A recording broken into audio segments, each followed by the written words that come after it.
네, 2부 종목 상담도 본격적으로 출발해 보도록 하겠습니다. 자, 오늘 유세벽 대표 이주호 본부장 나와주셨습니다. 두 분 어서 오세요. 안녕하세요. 안녕하세요. 네, 그럼 바로 첫 번째 시청자분 모셔보도록 할게요. 안녕하세요. 네, 안녕하세요. 네, 반갑습니다, 시청자님. 네, 수고하셨습니다. 네, 어떤 종목 궁금하셔서 연락 주셨을까요? 삼천당 제약이요. 네, 매수가랑 비중은 어떻게 되실까요? 19만 원에 100%예요. 19만 원에 100%요? 네. 네. 100%나 혹시 비중을 실으신 이유가 따로 있으실까요? 이유라고 그렇다도 그냥 네. 싫었어요. 네, 알겠습니다. 그럼 앞으로 전망에 대해서 한번 여쭤보도록 할게요. 예, 예. 네, 두 분 준비되셨으면 팻말 들어주시죠. 중립과 긍정이 나왔습니다. 그럼 유세벽 대표님께 중립 의견 여쭤볼게요. 우리 청자님 좀 고점에 들어가신 거 아닌가 싶은데 네. 앞으로 어떤 전략이 필요할까요? 우선은 비중 100%였기 때문에 중립 의견을 드렸는데 삼성당 제약을 보게 됐었을 때 옵투스 제약이라고 종속회사를 가지고 있는 회사입니다. 근데 이 회사 같은 경우에는 지금 자료를 보면서 말씀을 좀 드리면 좋을 것 같은데요. 황반변성 치료제 시장이 지금 계속적으로 증가하는 추세입니다. 왜냐하면은 고령화가 돼 가고 있기 때문에 거기에 따라서 안과 질환 관련해가지고는 이 회사가 가지고 있는 바이오시밀러가 지금 현재 유럽 9개국에 지금 수출 그걸 독점 계약을 체결을 했어요. 그렇다라면은 이걸 필두로 해서 지금 계속적으로 이제 실적 같은 부분도 계속적으로 커갈 수가 있을 것이다라는 이런 예상 속에서 24년 3월 달에 굉장히 크게 튀어올랐습니다. 그리고 거기에 따라 실적도 잘 나왔었고 전 분기 대비해가지고 아일리아 시장 규모가 점진적으로 23년도 대비해서 거의 2배 가까운 성장을 지금 2030년도에는 보여줄 텐데 이런 시장 확대가 되면서 그리고 거기에 따라서 지금 이 저만제 관련해서도 치료제 관련해서도 계속적으로 주목을 받는다라면은 시장에서는 저는 충분히 가능성이 있겠다. 주가가 한 단계 레벨업을 할 수 있겠다라고 말씀을 드리고 싶은데 다만 이제 중립 의견은 이제 아까도 말씀드렸다시피 비중의 100%였다라는 점.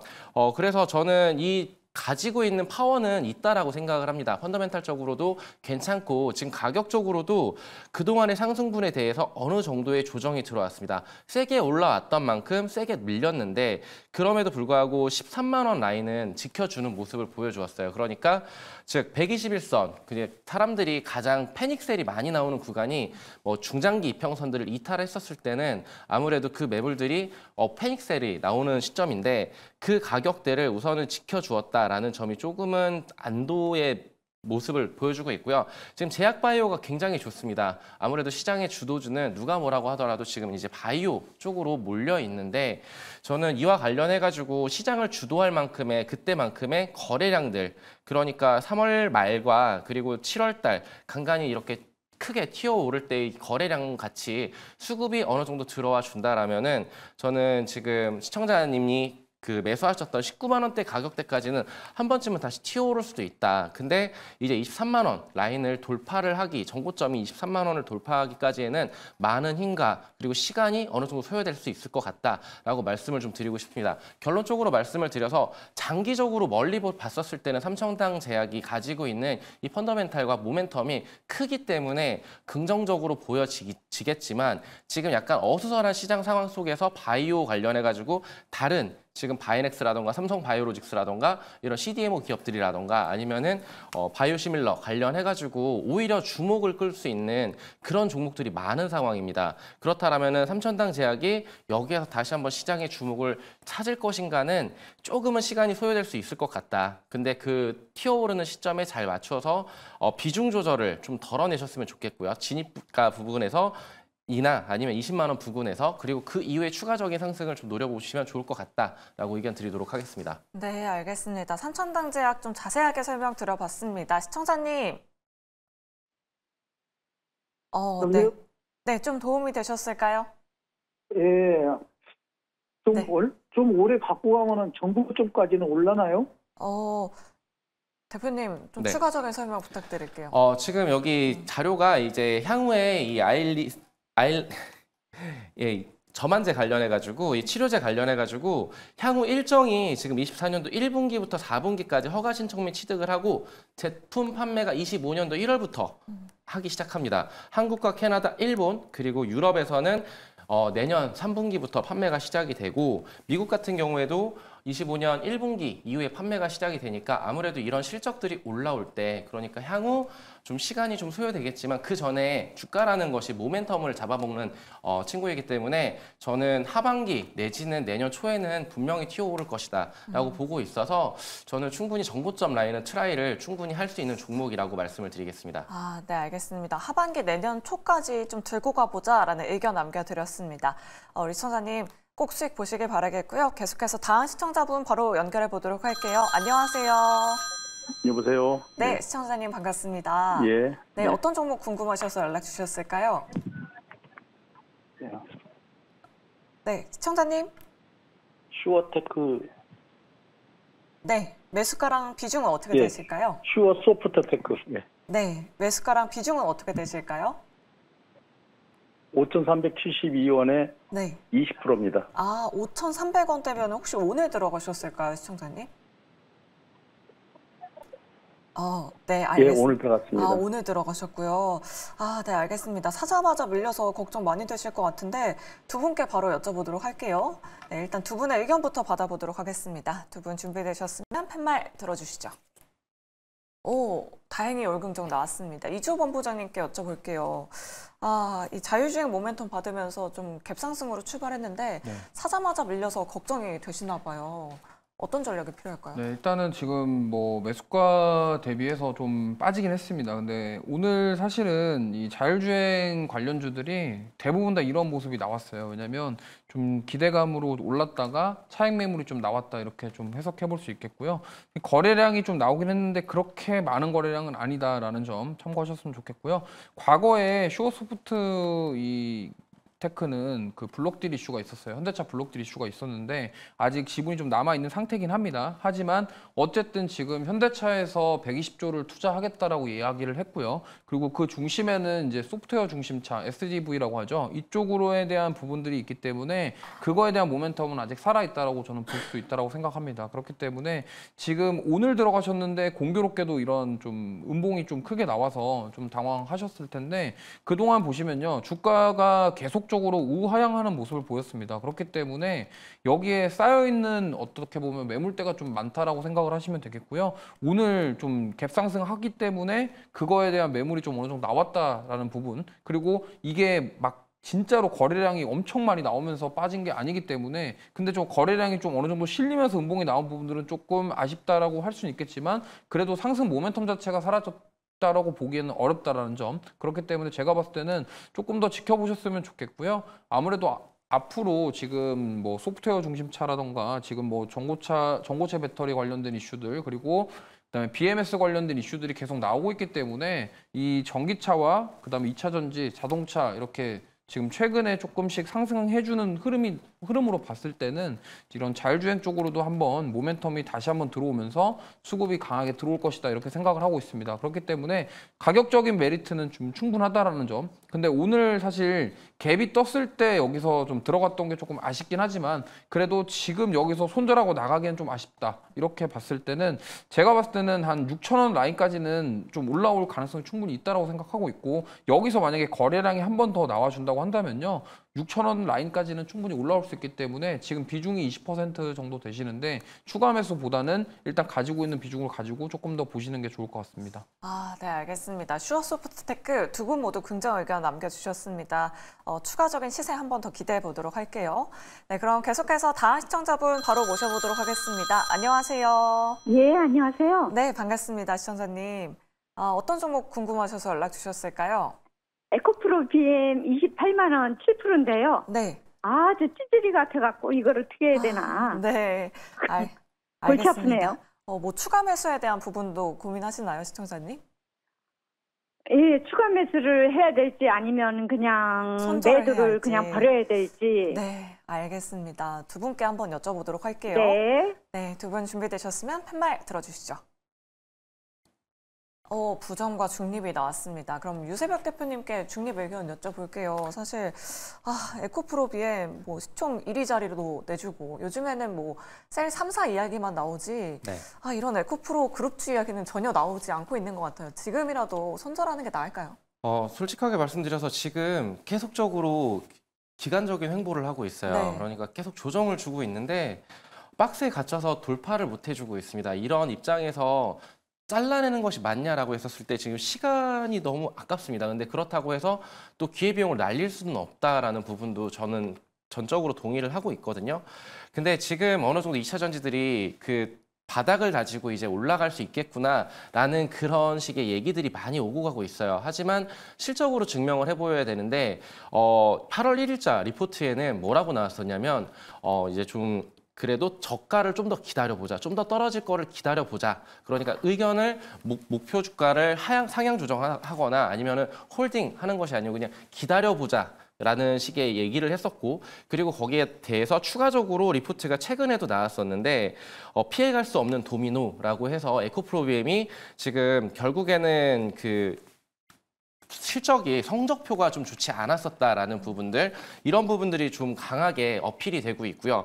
전방 수요 둔화에도 불구하고 1분기까지는 판매량이 견조하게 유지했던 고객사들도 2분기에부터 판매량이 급감하고 있다라는 부분은 분명한 악재거든요. 이거는 이제 완전히 턴어라운드가 됐었을 때 그때서야 고개를 들어 올릴 만한 그런 건덕지가 있을 것 같은데 지금 이제 당장의 근거리 내 셀 3사 같은 경우에는 25년도에 캐파 증설이 완공이 됩니다. 그러면은 거기에서 공장이 가동이 되면서 계속적으로 매출이라던가 이익이 계속 올라갈 텐데 에코프로비엠은 지금 아직 그런 희망적인 얘기들이 바로 가시적으로 보여지는 게 없어요. 그래서 그렇기 때문에 거기에 따라 주가가 힘을 못 쓰는 거고 다만 지금은 가격적으로는 저가 매수의 기회가 될 수도 있겠다라고 말씀을 드리고 싶습니다. 다만 이게 지금 현 가격대에서 줄줄이 흘러내리고 있어요. 그러면은 저는 추가 매수를 만약에 하신다고 하면은 이런 묵직한 종목을 지금 그냥 잘라내서 다른 종목으로 수익을 확실하게 낼 수 있는 투자자 분이시라면은 그렇게 하라고 권해드리겠지만 저는 이런 종목을 만약에 가지고 있다라고 했었을 때 마땅한 대안책이 없다라고 했었을 때는 저는 이 단기 이평선들 즉 무슨 말이냐면은 5일선이나 11선 지금 가격적으로 16만 원대에서 지켜주고 있는데 이 가격이 약 한 18만 원에서 19만 원을 상향 돌파를 하는 시점에 그 시점에서 저는 추가 매수를 확실하게 확인을 하고 추가 매수를 해서 어느 정도 평단가 맞춰가지고 24만 원 부근에서는 탈출을 하는 것이 좋지 않을까라고 생각을 하고 있습니다. 그래서 가격적으로 저는 여기 가격대 그러니까 이제 그 핑크색 라인하고 파란색 라인이 5일선과 11선인데 이 가격대가 21선을 돌파하면서 결국에 61선 위에 안착을 해줬었을 때 그 가격대가 정확히 19만 원 부근이거든요. 19만 원 부근에 확실히 여기에서 캔들이 만들어질 때 여기에서 추가적으로 24만 원 라인까지 저는 상승을 좀 지켜보면서 탈출을 할 것 같다라고 말씀을 드리겠습니다. 네, 알겠습니다. 이렇게 에코프로비엠 1차적인 목표가 세워드렸습니다. 잘 참고해 보시길 바라겠고요. 내 종목도 이렇게 상담 받고 싶으시다 하시는 분들 아래 나가고 있는 전화번호, 문자 메시지 그리고 유튜브 채팅창도 활짝 열려 있습니다. 많은 참여 부탁드리도록 하겠습니다. 네, 그럼 계속해서 다음 시청자분 바로 모셔보도록 할게요. 안녕하세요. 안녕하세요. 네, 반갑습니다. 시청자님. 네. 네, 어떤 종목 궁금하셔서 연락 주셨을까요? 네, 저는 하나마이크론을 30% 들고 있는데요. 네. 29,000원에 사가지고 여태까지 들고 있어요. 아, 2만 너무너무 9천 많이 원이요? 떨어져가지고 네. 어떻게 해야 될지 도저히 안 돼가지고요. 아, 네, 알겠습니다. 그럼 빠르게 두 분께 여쭤보도록 할게요. 네, 두 분 준비되셨으면 팻말 들어주시죠. 이번에 의견이 나뉘었네요. 그러면 이조 본부장님의 긍정 의견 들어볼게요. 오늘 반도체 종목이 다 많이 빠지긴 했지만 유독 하나마이크론은 다른 종목에 비해서 굉장히 주가 하락폭이 좀 거센 것 같아요. 우리 시청자님 어떤 대응이 필요할까요? 일단 긍정을 드린 이유는요. 네. 지금 오래 기다리셨다고 했기 때문에 좀 긍정 의견을 드렸는데 사실 저는 이게 부정에 가까운 긍정이다 좀 이렇게 인지하셨으면 좋겠습니다. 긍정을 드린 이유는 지금 뭐 사실 매수 타이밍 자체가 굉장히 너무 고점에서 잡으셨기 때문에 이게 지금 뭐 너무 고점에서 잡으셔가지고 지금 여기까지 기다리셨다라는 거는 제가 봤을 때는 어떠한 이유로 매수를 하셨는지 모르겠지만 이 회사라던가 그런 기업에 대한 부분들을 어느 정도는 생각을 하고 하셨던 것 같아요. 근데 공교롭게도 뭐 유상증자부터 시작해서 이러한 여러 가지 이슈들이 좀 나오면서 주가가 빠르게 하락하기 시작했고요. 지금 계속적으로 빠지고 있는데 사실 오늘 대부분 반도체 소부장보다는 좀 덜 빠지긴 했습니다만 그동안 너무 많이 빠졌고 이미 추세가 끊어졌어요. 그렇다고 한다면 지금 여기서 할 수 있는 전략은 추가 매수를 해가지고 반등 나올 때 빠져나오는 전략인데 지금 비중이 30%이시기 때문에 그것도 좀 부담스러운 상황입니다. 하지만 제가 봤을 때는 지금 비중 30%를 태우시고 지금 29,000원에 30% 한 번에 매수하신 다음에 버티신 것 같거든요. 그러면 버티셨다라는 것은 이 기업에 대한 저는 뭔가 좋게 보시는 그런 모멘텀을 좀 보고 있다라고 말씀을 드리고 싶고요. 그렇기 때문에 오히려 만약에 한 종목에 처음에 30% 매수를 하셨다고 한다면 제가 봤을 때는 지금 여기서 손절하는 거는 손절하실 거였으면 진작에 하셨을 것 같아요. 그렇기 때문에 손절을 하지 않고 기다리셨다는 측면에서 긍정 의견을 드린 이유는 오히려 지금 상황에서 추가 매수를 해서 평단가를 낮춘 다음에 올라왔을 때 덜어내는 전략을 좀 세워보셨으면 좋겠어서 말씀을 드리겠고 가격적으로 봤을 때는 지금 제가 봤을 때는 빠질 만큼 빠졌다라고 생각합니다. 그렇다고 한다면 지금 여기서 당장 막 드라마틱한 반등이 나오긴 어렵겠지만 어느 정도 좀 시간이 걸릴 수는 있겠지만 회복되는 모습이 나올 때 그때 좀 저점을 더 이상 이탈하지 않는 포인트를 찾으신 이후에 추가 매수를 하시고 평단가를 낮춰서 탈출하시는 전략을 한번 세워보셨으면 좋겠고요. 만약에 지금 10,000원대 밑으로만 깨지지 않는다고 한다면 여기서 추가 매수를 하게 되면은 평단가가 한 20,000원에서 19,000원 뭐 이런 정도로 좀 될 것 같아요. 그러면 그때 이제 올라왔을 때 나오시는 전략을 세워보시는 게 좋겠고요. 지금 왜 이런 말씀을 드렸냐면 손절을 지금 거의 절반 이상 빠져 막 50% 이상 빠졌는데도 손절을 안 하셨기 때문에 제가 이러한 전략을 세워드렸으니까 참고하셔서 한번 대응해 보셨으면 좋겠습니다. 아, 네, 알겠습니다. 하나 마이크로 우리 시청자님 너무 속상하시겠지만 추가 매수에 대한 의견까지 남겨드렸으니까요. 우리 시청자님 적당한 가격에서 꼭 잘 손절하시길 바라겠습니다. 문자 상담으로 바로 이어가 보도록 할게요. 3611번님께서 산일전기 가지고 계십니다. 매수가는 5390원에 15%. 어떻게 해야 손실을 줄일까요? 라고 이렇게 문자 메시지 남겨주셨습니다. 유세벽 대표님께 여쭤볼게요. 오늘도 5% 넘는 하락이 나왔거든요. 네. 손실을 줄일 수 있는 방법이 있을까요? 저는 이 종목을 접근을 하셨으면은, 저는 제가 볼 때는 그 저번 주에도 말씀을 드렸던 것 같아요. 이 신규 상장주는 진짜 처음에 이 이슈 이렇게 좀 수급이 몰렸다가 그 이후에는 다소 뜨뜻미지근해지는 경향을 좀 많이 가지고 있거든요. 특히나 이 종목 같은 경우에는 이 전력 관련해 가지고 이제 신재생 관련한 그쪽 부분을 사업을 영위하고 있는 종목인데 지금 현재가가 39,000원이고 매수가가 5만 원이다라고 했었을 때 저는 이 종목으로 수익을 지금 현 구간에서는 추가 매수를 하지 않는 이상은 챙기기가 어렵다. 근데 지금 추가 매수 시점도 지금 조언을 해드릴 수가 제 입장에서는 없을 것 같다라고 말씀을 좀 먼저 드리겠습니다. 왜냐하면은 4만 원이라는 가격을 깨버렸어요. 물론 이 기술적이라는 차트 접근을 했었을 때 이 가격적으로 이 가격대가 깨지면은 더 밑으로 빠질 거야. 아니면은 거기에서는 반등이 나올 거야. 이거 약간 심리가 들어간 그런 싸움이라고 생각은 하고 있겠지만 주가가 말을 해주고 있습니다. 그러면은 저는 이 4만 원이란 가격대가 다시금 지켜줬었을 때 그 이후에는 추가 매수를 해서 빠르게 탈출을 하는 전략을 취해야 되는데 보험의 예수 물량이라던가 이런 부분들은 또 바로 이제 이슈가 돌아오긴 할 거예요.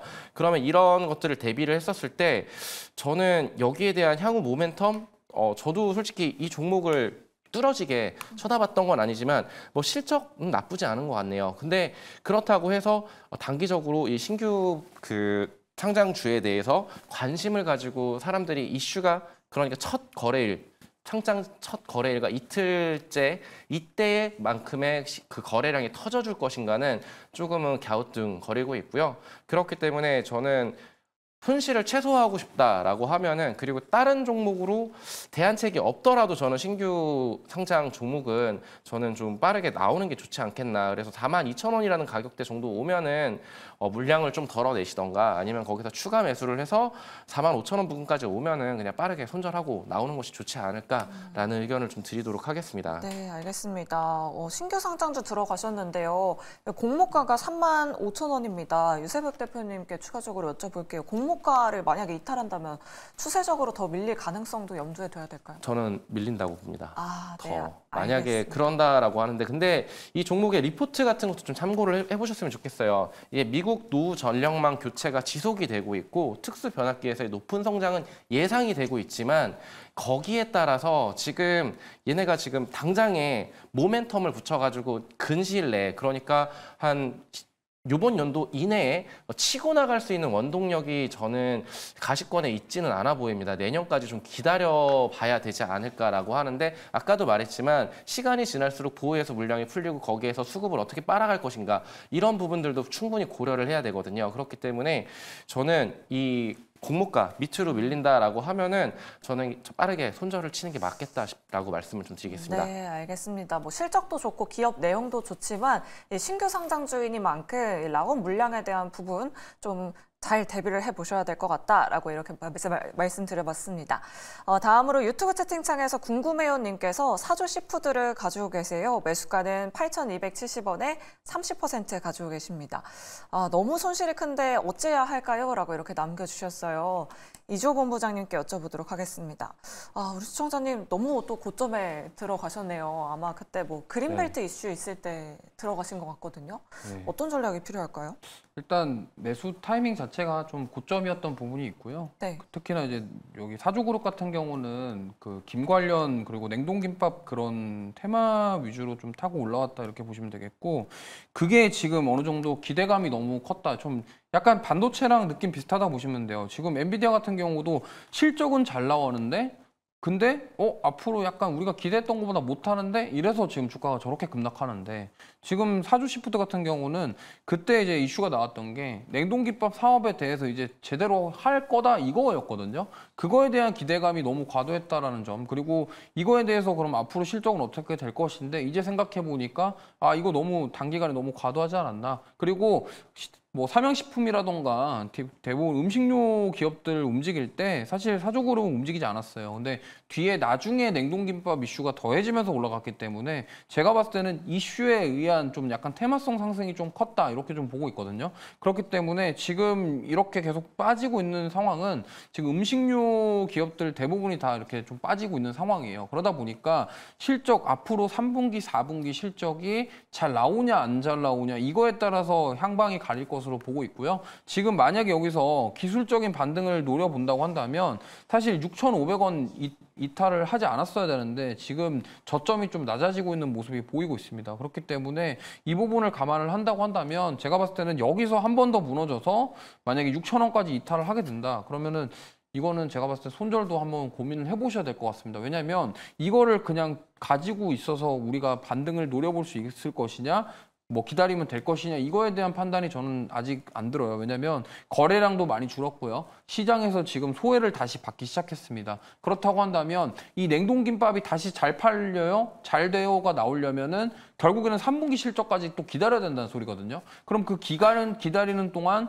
거래량 없이 줄줄 내려올 가능성이 높기 때문에 지금 비중도 30%로 크다라는 점. 그럼 만약에 여기서 6,000원을 이탈하게 된다 그러면은 나는 손절을 못 하겠다 하시면은 비중이라도 좀 축소하신 다음에 축소한 비중을 가지고 다시 올라오려는 시그널을 나올 때 그때 조금 뭐 다시 추가 매수를 해서 나오는 전략을 세워봐야 되겠다라고 보고 있고요. 특히나 지금 리포트 같은 경우도 이게 8월 16일쯤에 나왔던 리포트인데 지금 뭐 사실 여기 보면은 타이틀이 어려운 내수를 해외로 극복이라고 적혀 있습니다. 무슨 말이냐면 정확하게 지금 식음료, 음식료 같은 경우는요 수출의 데이터가 나오는 기업들 위주로 움직였어요. 삼양식품이 먼저 스타트를 끊었고요. 그 다음에 대부분 기업들이 지금 다 실적이 해외 수출이 나와야 되는 기업들인데 지금 사조그룹은 물론 실적이 나쁘다라는 건 아니지만 그거에 대한 실적이 앞으로 만들어져 갈 것에 대한 기대감에 반응했던 거지 삼양식품처럼 명확한 숫자에 대해서 반응한 것은 아니었다라고 저는 생각을 하고 있기 때문에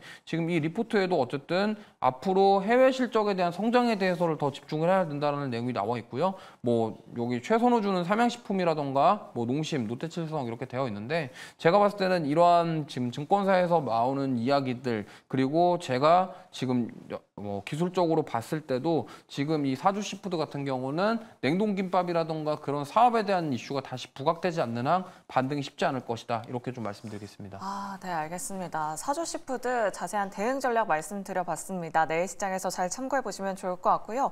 다음으로 5842번님께서 오토엔을 가지고 계십니다. 아, 매수가가 21,683원이세요. 비중은 5%시고요. 오늘 상한가 갔는데 추가 매수 가능할까요? 라고 이렇게 남겨주셨습니다. 유세벽 대표님께 여쭤볼게요. 네. 우리 청자님 아마 한 2년 넘게 가지고 계셨던 것 같은데 오늘 상한가 간 김에 추가 매수 내일 가능할까요? 저는 이 종목이 그 지나온 길들을 한번 돌이켜 보셨으면 좋겠어요. 어쨌든 간에 지금 주목을 받고 있는 거는 오토엔이 지금 현대차, 소프트웨어 중심 차량 전략 확대 소식 이런 것들이 곁들여지면서 강력하게 이제 상한가를 기록을 해줬는데 이 현대차 같은 경우에는 지금 원래는 기존에 110조 정도를 투자하겠다라고 했는데 2030년까지 120조를 투자를 하겠다. 그러니까 좀 많이 늘어났거든요. 금액이. 그럼 그 밑에 있는 2차 벤더들 뭐 이런 종목들 자동차 부품 관련주들이 지금 오늘 같은 경우에 시장에서 굉장히 많이 부각이 됐고 저는 향후 앞으로 이제 수주를 얼마만큼 따내고 여기에서 얼마만큼 협력을 하고 그런 것들이 이제 주가가 크게 반영이 될 거라고 보고 있는데 이 오토에는 먼저 보시면 아시겠지만 뭐 주가가 밀렸다고 해서 시총이 작아졌다라는 부분도 분명히 이해는 되지만 성적표가 안 좋은 종목입니다. 거기에다가 플러스적으로 시총이 지금 현재 1,000억도 안 되고 있어요. 그러면은 굉장히 변동성 널뛰기를 할 수 있다라는 부분이거든요. 상한가를 기록을 했으면 다음 날 대부분 갭을 띄워가지고 다시 한번 치고 올라가는 경향이 많은데 그러다가 순식간에 미뤄집니다. 그러니까 갑자기 차익 실현 매물이 크게 출회가 되면서 갑자기 급락이 나오는 경우도 상당히 많이 연출이 돼요. 그 일례로 봤었을 때 이때 23년도 11월 달에도 윗꼬리를 크게 달고 고가 거의 상한가를 근접을 했다가 윗꼬리 달고 밀리는 이런 모습들을 보여주었고요. 그리고 그 다음 2월 말일에도 이때도 굉장히 크게 튀어 올랐었습니다. 그 다음 날 개파락하면서 바로 밀리는 모습들 다 윗꼬리들이 되게 크게 달려 있어요. 그러니까 변동성이 굉장히 심하다. 근데 여기에서 추가 매수를 했다가 만약에 또 물리면 여기까지 올렸다가 쫙 밀리면 그러면은 또 지옥을 경험하게 되는 거거든요. 그런 관점에서 저는 지금 손절하라고도 말씀을 좀 드리기도 되게 어렵고 지금 솔직하게 말씀드려서 저는 내일 만약에 튀어 오른다라고 하면은 비중 축소 의견 드리도록 하겠습니다. 아, 네, 알겠습니다. 오히려 추가 매수보다 비중 축소에 대한 의견 남겨드렸습니다. 우리 천사님 마음이 너무 아프시겠지만 잘 대응해 보시면 좋을 것 같습니다. 다음으로 박진우님께서 랩지노믹스를 가지고 계세요. 매수가는 3,005원에 15%. 단기로 보고 들어가는데 손절가가 궁금합니다. 라고 이렇게 남겨주셨습니다. 이조본 부장님께 여쭤보도록 할게요. 네. 다행히도 우리 시청자님 손절가가 궁금하신 걸 보니까 네. 뭔가 좀 급등락에는 대비를 하고 계신 것 같아요. 매수가도 현재가랑 비슷하시거든요. 네, 이 정도면은 많이 빠졌구나 해서 매수하신 것 같은데 네. 손절 라인은 제가 봤을 때는 뭐 크게 보지 마시고 2,800원 밑으로 내려오면은 손절하시는 게 좋을 것 같아요. 지금 보시면 여기 오르기 전 가격대 있죠? 한 지금 2,750원에서 2,800원 정도 됩니다. 여기 지금 장기 편선들이 여기 집중되어 있기 때문에 지금 제가 봤을 때는 2,800원 밑으로 여기 올라가기 전 가격 이탈한다 그러면 손절하시는 게 좋을 것 같고 지금 뭐 사실 위에서 잡으셨으면 모르겠는데 좀 기다리셨던 것 같아요. 네. 다시 한번 이슈가 재점화되지 않을까. 저도 근데 지금 매수하신 분의 생각과 좀 비슷한 생각인데 한 번쯤은 여기서 막 완전히 끝났다라기보다는 엠폭스라던가 코로나 이슈가 한 번쯤은 더 나아주지 않을까. 그게 이제 마지막 기회가 아니냐 저는 이렇게 생각하고 있거든요. 보통 이렇게 외부 이슈에서 상승이 크게 나왔다가 상승분을 거의 다 반납한 경우에는 보통 한 번쯤은 리바운드가 나왔다가 빠져서 마무리되는 경우가 많습니다. 그렇기 때문에 지금 그걸 노리시고 들어가셨다 그러면 잘 들어가셨다고 생각하고 있고 다만 이제 손절가는 여기 오르기 전 가격 2,750원대 라인이 무너지는지만 체크하시면서 대응하시면 좋겠고 올라오시면은 뭐 얼마나 튈지는 저도 알 수 없습니다만 올라왔을 때 좀 단기로 대응 잘 하셔서 수익 내시고 나오셨으면 좋겠습니다. 아, 네, 알겠습니다. 랩지노믹스 추가적인 시세 예상한다라고 이렇게 말씀드렸습니다. 다음으로 3713번님 모나용평 가지고 계세요. 매수가는 4,833원의 10%입니다. 잘 가길래 매수했는데 매수가 이상 갈 수 있을까요? 라고 이렇게 남겨주셨어요. 유세백 대표님께 여쭤볼게요. 모나용평 레포트가 나오면서 8월에 2,900원에서 지금 한 4,700원대까지 좀 급등했거든요. 네. 좀 추가적인 시세 가능할까요? 우선 리포트 내용을 살펴보면은 대관령 아래에서 템베거의 향기가 난다라고 네. 이렇게 좋은 리포트가 19일에도 나왔고 최근에도 나왔습니다. 기업 실적이 굉장히 잘 나왔어요. 실적 같은 경우에 지금 600% 가까이 상승을 하는 그런 모습들이 나왔고 기존에 그 19일 날 나왔던 그 리포트인데 모나용평이 지금 뭐 용평에 지금 리조트 디벨로퍼랑 용평 리조트 부진의 고급 콘도 분양에 따라서 32년도까지 실적 강세가 지속이 예상이 된다라고 굉장히 긍정적인 리포트가 나왔고 현금 흐름도 안정적이고 자산 가치 대비 저평가가 해소될 거다. 그렇다라는 거는 진짜 템베거가 될지는 모르겠습니다만 저는 럭셔리 콘도의 흥행 이게 정말로 이제 강원도를 가보신 분들은 아실 거예요. 이번에 굉장히 더웠잖아요. 근데 그 강원도 쪽으로만 살짝만 건너가도 공기가 다릅니다. 근데 그런 부분에 있었을 때 이 부분이 계절적인 수요와 맞물려서 그리고 이제 겨울이 되면은 다시 한번 이제 스키 시즌이 돌아오는데 거기에 대해서도 객실 수요라던가 아니면은 뭐 리조트 판매 이런 것들도 분명히 저는 매출로 계속 올라올 수 있을 것이라고 보고 있고요. 지금 증권사에서는 목표 그 투자 의견을 다 매수로 조정하고 있고 목표 주가를 7,000원 정도로 이렇게 상향 조정하고 있는데 저는 지금의 매물대를 소화한다면 즉 무슨 말이냐면 4,730원 라인을 돌파를 못하고 계속 윗꼬리 달고 밀려주고 있어요. 그러면 4,700원 4,730원을 확실하게 위로 안착을 해준다 그러면 단기적으로는 5,400원까지 칠 수 있다라고 보고 있고요. 조금 더 길게 보고 싶다라고 하면은 6,300원 정도까지 목표가를 좀 제시를 해드리도록 하겠습니다. 아, 네, 알겠습니다. 1차 목표가, 2차 목표가까지 제시해 드렸으니까요. 우리 시청자님 모나용평으로 꼭 수익 보시길 바라겠습니다. 자, 아쉽지만 종목 상담 여기서 이만 마무리해 보도록 하겠습니다.